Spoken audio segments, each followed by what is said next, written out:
I think what's most helpful for people is that your brain is completely changeable, and at the same time, its tendency is to keep doing the same thing. And therefore, right, if you want it to change, you actually can't just think something else. You have to do a practice that changes it. So I think when I talk to people, and I actually probably have that conversation 1 out of 5 people I see, you know what I mean? Somehow that comes into it because it's about habit change, right?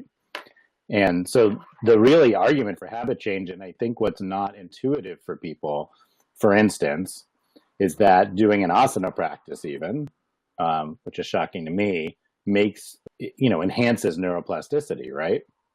Mm-hmm. So if you want to stop, having, negative thoughts about whatever, your spouse, I don't know, you know what I mean?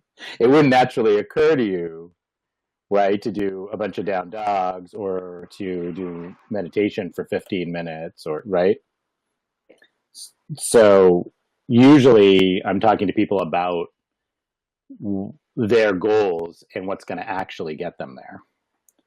And the science piece is that what's actually going to get you there, it's usually around meditation in my practice right now. So it's like what's actually going to get you there is actually do this practice that has nothing to do with what you're trying to do.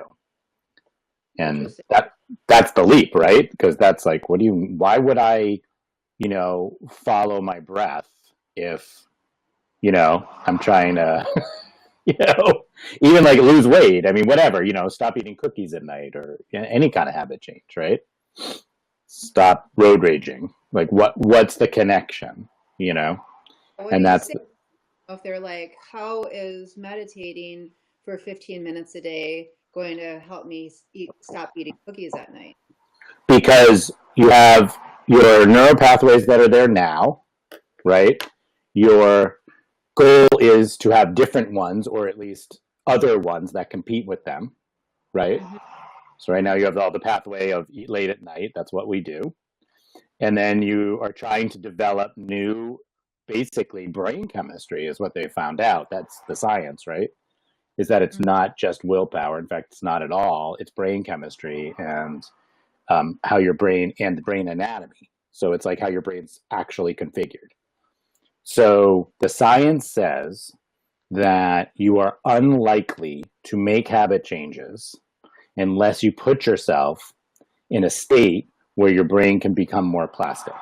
Or, I try not to use plastic because only me and you understand that. You know what I mean?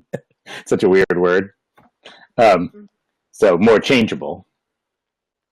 And it turns out, and then you go back into yoga land, but often I'm saying things like tranquility states in meditation, what you're almost feeling is the state in which you can change brain chemistry and neural pathways. So you would think that the way to not eat cookies at night is to put a note on your fridge saying, or your cabinet door saying, don't eat cookies, right? But it's not. So everything you've been trying to do to stop your patterning, you're working against yourself. You're wasting your time because all the science now is saying people don't do that, right? But what people do is, for instance, meditate for 20 minutes a day and then are able to actualize change. So it moves, you've changed your brain so now that you can actually do what you want to do.